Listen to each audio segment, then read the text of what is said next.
বিগত 5 বছরে আমি ভাঙড়ের মানুষকে ধন্যবাদ জানাবো যে আমার পাশে আপনারা ছিলেন।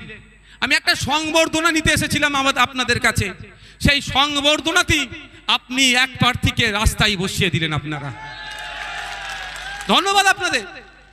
এই ঋণ আমি কোনোদিন পূরণ করতে পারবো না, এই ভালোবাসা আমি কোনোদিন পরিশোধ করতে পারবো না, এই স্নেহ আমি কোনোদিন আপনাদেরকে সম্পূর্ণরূপে রিটার্ন দিতে পারবো না।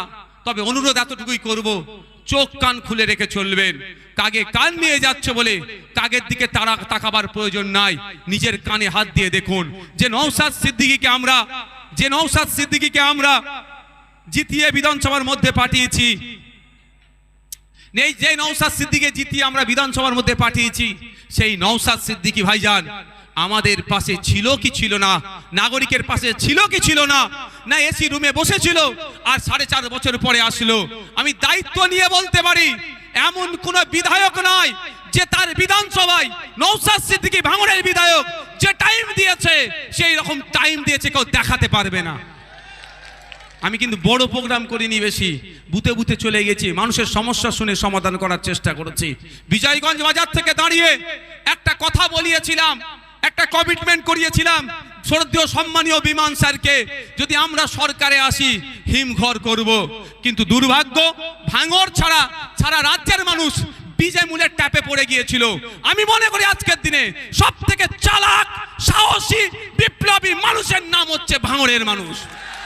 তারা সাহস দেখিয়েছিল, সারা রাজ্যের মানুষ সুজাপুর থেকে, মালদা থেকে, দিনাজপুর থেকে, যেখানে কোনদিনের জন্য তৃণমূল রাগাতে পারেনি সেখানেও তারা জিতেছিল ব্যাপক লিডে। কারণ সিএনআরসি করে তাড়িয়ে দেবে ভাঙড়ের মানুষ দৃষ্টান্ত দেখিয়েছিল।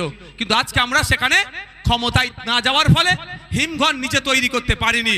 কিন্তু খোঁজ নিয়ে দেখুন বিধানসভার মধ্যে লাইভ টিভি হয় না, সমস্যা এখানে লাইভ টিভি হয় না। আমি তো বারবার বলে এসেছি বিধানসভায় টিভি চালানো হোক। বিধানসভার মধ্যে নওশাদ সিদ্দিকী জনগণের জন্য, ভাঙড়ের মায়েদের জন্য, ভাঙড়ের বোনেদের জন্য, ভাঙড়ের কৃষকদের জন্য, ভাঙড়ের লেদার কমপ্লেক্স নিয়ে, ভাঙড়ের চাষিদেরকে নিয়ে, ভাঙড়ের ছাত্র যুবদেরকে নিয়ে, ভাঙড়ের প্লেয়ারদেরকে নিয়ে কি আওয়াজ তুলছে তথা রাজ্যের মানুষের জন্য কি কথা বলছে। তাহলে লাইভ টিভি থাকলে আজকে আমাকে কিন্তু গলা ফাটাতে হতো না। বড় এলসিডি লাগিয়ে ওটা জ্যাকটা গুঁজে দিত, আমার বিধায়ক বিধানসভায় কি করেছে দেখো, ইচ্ছা হলে ভোট দাও, নালে ভোট দেবে না বলে দিত, তাই না? আমি যা কথা বলেছি জানিয়ে দিতে চাই আমার উপরে এত রাগ কেন। শুভেন্দু অধিকারীকে নিয়ে এদের চিন্তা নয়, নওশাদ সিদ্দিকীকে নিয়ে চিন্তা। এবছর গত 5 বছরে বিধানসভায় মেনশন বলে একটা পর্ব আছে, 1-1.5 মিনিট সময় পাওয়া যায়, ওর মধ্যে বিষয়বস্তুকে উত্থাপন করতে হয়। টোটাল বিধানসভায় 5 বছরে 200-র একটু বেশি মেনশন হয়েছে। আর ভাঙড়ের বিধায়কের কটা হয়েছে জানেন? 294টা বিধায়ক মিলে 200-র একটু বেশি মেনশন করেছে। আর ভাঙড়ের বিধায়ক একাই 56টা মেনশন করেছে। সে 56টা কি?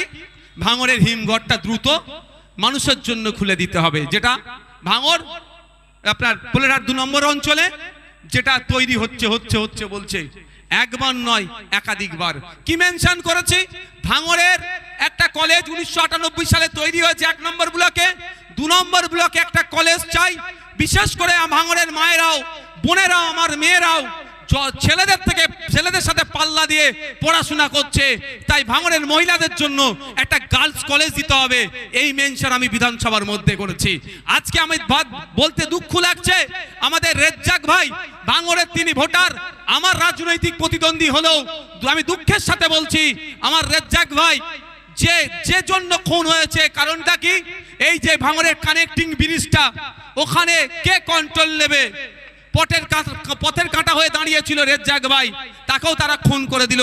কিন্তু এই ব্রিজ থেকে শুরু করে এই চন্ডিহাটের ব্রিজ, এই ব্রিজ যেখানে আছে, এই দুর্বল সেতুগুলোকে কংক্রিটের ব্রিজ নির্মাণ করতে হবে, এর মেনশন নওশাদ সিদ্দিকী বিধানসভার মধ্যে করেছে।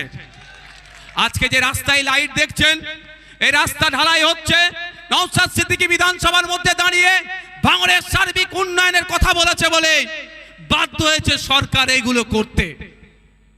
এবার হচ্ছে সমস্যা, ফেতে কাটা দরকার ছিল নওশাদ সিদ্দিকী, তার পরিবর্তে অন্যজন কাটছে। কি করবো তাতে? আমার একটুও রাগ নেই। কেন বলুন তো? আমি তো আপনার স্বার্থে রাজনীতি করতে এসেছি, আমি তো আপনার জন্য রাজনীতি করতে এসেছি। ফেতে কে কাটছে আমার দরকার নেই, আমার ভাঙড়ের মানুষ উপকৃত হলেই আমার জয়, আমারই ফেতে কাটা। আমি এত করে আমার এমএলএ কোটায় যা কাজ হয়েছে, দু একটা জায়গায় আমি গিয়েছি, তা আমি নিজে ফেতে কাটিনি। কোনো সাইকেল নিয়ে বয়স্ক লোক যাচ্ছে, দাঁড় করিয়ে চাচা ফেতেটা কেটে দাও তো, আমি করেছি তো, ওই পোলেরহাটি করেছি। এই মসজিদের কাছে যে লাইট লাগিয়েছি, মসজিদ থেকে মুসল্লিরা নামছিল, বয়স্ক একটা লোককে ধরে বলছি বাবু এটা ফেতেটা কেটে দাও তো। যদি আমি বয়স্ক লোকদের দিয়ে ফেতে কাটাতে পারি, তাহলে অন্যজন ফেতে কেটে ভাঙড়ের মানুষের যদি লাভ হয়, আমার কাছে অসুবিধা হবে? আপনারা উপকৃত হচ্ছেন কি হচ্ছেন না? আরো হবে। স্রোতের বিপক্ষে চললে একটু বাধা বিপত্তি আসবে, কষ্ট হবে, কিন্তু দিনের শেষে কলারটা তুলে চলতে পারবেন। আজকে